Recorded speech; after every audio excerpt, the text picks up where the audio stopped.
India में parliamentary election का साल है। हर 5 साल बाद लोकसभा के मेंबरान का इंतखाब डायरेक्ट इलेक्शन के जरिए होता है। इस वक्त 7 फेजेस के अंदर ये इलेक्शन हो रहे हैं, जो स्टार्ट हुए थे 19 अप्रैल को, और इसका आखिरी फेज 7वां फेज 1 जून को होगा। 4 जून को इलेक्शन के रिजल्ट का अनाउंस कर दिया जाएगा और इसी तरह 17 जून से ऑनवर्ड नई हुकूमत इंडिया की बागडोर संभाल लेगी। इसी इलेक्शन के नतीजे में वज़ीर-ए-आज़म का इंतखाब होता है और वो अपनी नई काबीना के जरिए मुल्क का सिस्टम अपने कंट्रोल में ले लेता है।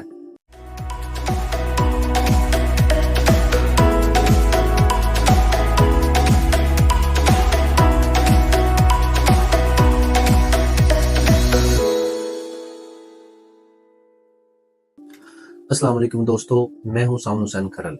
आप देख रहे हैं मेरा यूट्यूब और फेसबुक चैनल। इंडिया में टोटल 970 मिलियन लोग इस वक्त इंतखाबात में हिस्सा ले रहे हैं। ये दुनिया की सबसे बड़ी जमहूरियत है जो एक ही वक्त में तकरीबन 1 अरब लोगों के जरिए अपनी आइंदा आने वाली हुकूमत का इंतखाब करती है। इंडिया में मल्टी पार्टी सिस्टम है, मतलब 2 या उससे ज्यादा पार्टियां जो है वो इस इंतखाबात में हिस्सा लेती हैं। और इस वक्त जो बड़े अलायंस हमारे सामने हैं वो 2 है। एक अलायंस जिसको लीड कर रही है बीजेपी, भारतीय जनता पार्टी, उसका नाम है नेशनल डेमोक्रेटिक अलायंस NDA। दूसरा अलायंस जिसको कांग्रेस लीड कर रही है उसका नाम है India National Developmental Inclusive Alliance. इन दोनों अलायंस में इन बड़ी पार्टियों के अलावा हर स्टेट से छोटी पार्टियां भी हिस्सा हैं और हर स्टेट में अलायंस के अंदर डिफरेंट पार्टियां शामिल हैं।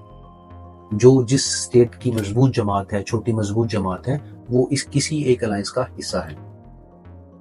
डिफरेंट फेजेस में होने वाले इंतखाबात में टोटल 543 सीट्स हैं और इन 543 सीट्स के ऊपर इलेक्शन में हमें देखना है कि कौन सी पार्टी या कौन सा अलायंस किस स्टेट में किस पोजीशन में है और 4 जून को अनाउंस होने वाले रिजल्ट में किस पार्टी का कितना शेयर होगा।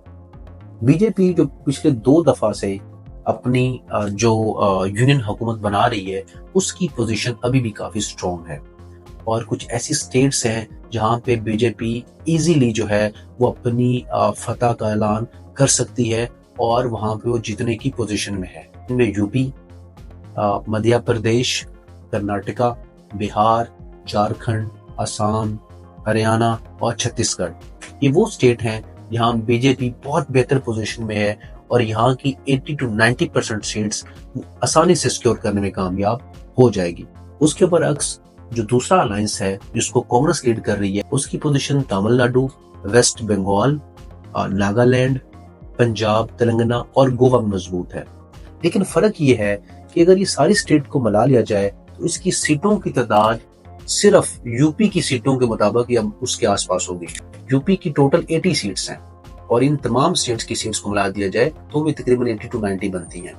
और ओवरऑल अभी तक की सर्वेस के मुताबिक ये देखने को मिल रहा है कि बीजेपी का जो अलायंस है वो तकरीबन 300 प्लस सीट्स लेने में कामयाब हो जाएगा और जो इंडिया का अलायंस है जिसमें कांग्रेस लीड कर रहा है वो तकरीबन 150 सीट्स सिक्योर कर पाएगा।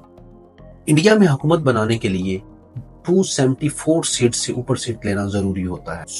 इससे ये लग रहा है कि नेक्स्ट हुकूमत भी बीजेपी आसानी से बना जाएगी।